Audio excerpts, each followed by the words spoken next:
Robert Balit. Tamed, les vaincus, c'était les rapatriés. Vous êtes d'accord avec ce jugement? Écoutez, je pense que le premier vaincu, c'est la guerre. Les accords d'Évian, ça a été le début d'un processus de paix et un processus de coopération que, pour ma part, je souhaite qu'il soit de plus en plus étroit. Je pense qu'il faut ramener le débat à sa véritable dimension. Il y a eu une guerre de libération. Donc, le peuple algérien, qui ne pouvait pas se soustraire à cet immense mouvement de décolonisation, n'a eu d'autre recours à un moment donné que la violence, parce que durant toute la décade 44-54, toutes les voies pacifiques d'évolution avaient été bloquées. Mais comment avez-vous accueilli les accords d'Évian? Vous étiez pour, vous étiez contre? Est-ce que vous étiez comme le président Ben Bella, compte tenu que vous étiez emprisonné avec lui? Je pense que je vous laisse la paternité de votre jugement sur la position de Ben Bella. Moi, j'étais pour les accords d'Évian. M. Ben Bella était contre? J'étais pour les accords d'Évian parce que d'abord, il permettait à l'Algérie d'accéder à l'indépendance. Et ensuite, ce qui est plus important, d'éviter la partition. Moi, mon cauchemar, c'était la partition. Mais la partition n'a pas été évitée, puisque la suite de l'histoire a prouvé que... Le problème de la coexistence de communautés différentes ouvrirait un très large débat. Effectivement, l'Algérie s'est appauvrie d'une partie de sa population. Mais là, ça nous renvoie au fait que pendant des siècles, on a menti. Il y a eu cet effet cumulatif de mensonges, de fiction, qui a fait que, en France, on ne s'est pas rendu compte des véritables problèmes qui se posaient en Algérie. Commandant Azdine, où étiez-vous à cette époque-là? J'étais à Alger, je dirigeais la zone autonome d'Alger. Et qu'aviez-vous pensé à cette époque de ces accords? Eh bien, on avait fêté les accords, parce que pour nous, c'était la victoire de la paix sur la guerre. Et malheureusement, la signification qu'on avait donnée aux accords, elle n'était pas la vraie sur le terrain. Si pour la partie française, le GPRA et l'exécutif, cela signifiait quelque chose, nous sur le terrain, ça signifiait autrement.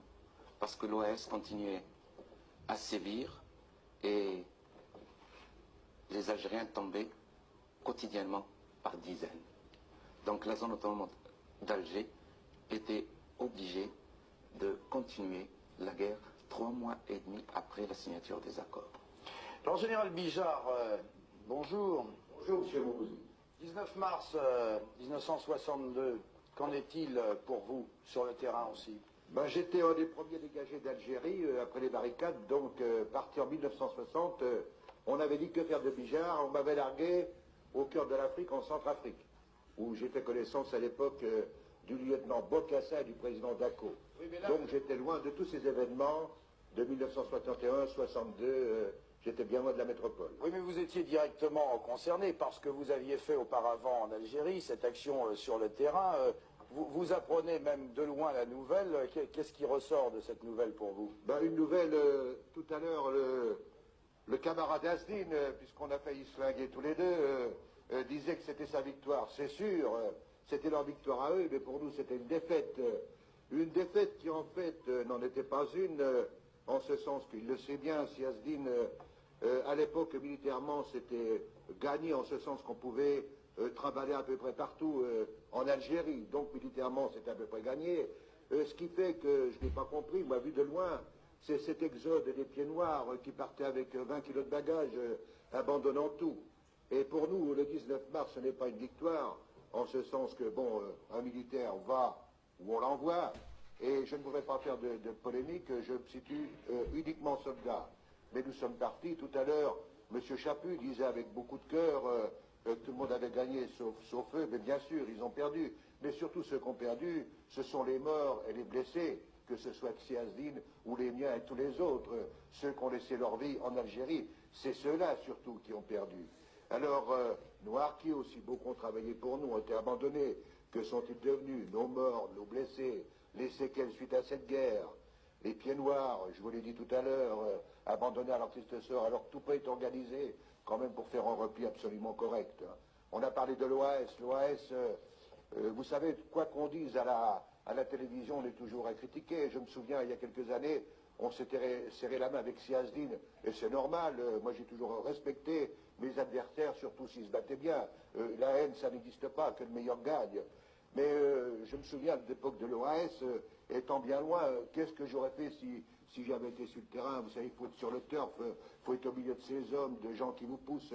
C'est très compliqué. Politiquement, quand on a du recul, à un bureau en train de réfléchir, c'est autre chose. Mais quand vous avez tourné pendant 6 ans dans ce pays, du nord au sud, de l'est à l'ouest, des années à bouffer de la boîte de ration, à se battre de la frontière marocaine, tunisienne, bataille d'Alger, le désert de Timimoun, un peu partout sans répit, les problèmes sont différents, vous êtes pris dans une ambiance. Alors je crois qu'il faut élever vraiment le débat. Moi j'ai toujours respecté mes adversaires, j'ai toujours dit, si j'avais été de l'autre côté, ben, j'aurais peut-être été avec Sizazdine, il m'aurait peut-être commandé, ou c'est moi qui aurais été son taulier, je n'en sais rien, mais je crois qu'il faut comprendre tout le monde.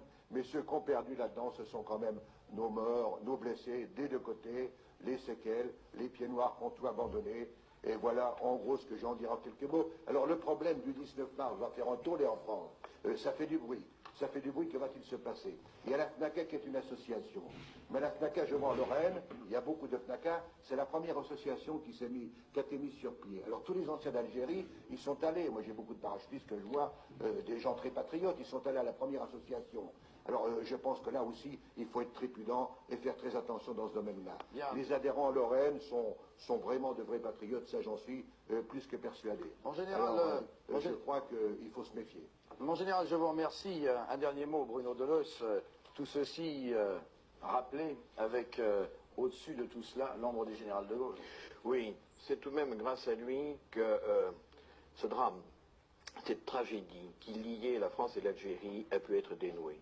C'est grâce à sa hauteur de vue, c'est grâce à son courage civique, c'est grâce à ses perspectives d'avenir qu'il avait, qu'il a pu résoudre ce problème que les prédécesseurs n'étaient pas arrivés à solutionner.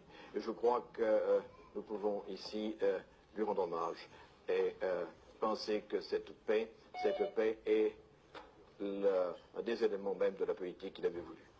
Merci Monsieur Delos, merci messieurs. Voilà, nous avons essayé d'évoquer assez rapidement. Toute la presse ce matin revient sur cette journée historique du 18 mars 1962. Rapidement, un coup d'œil.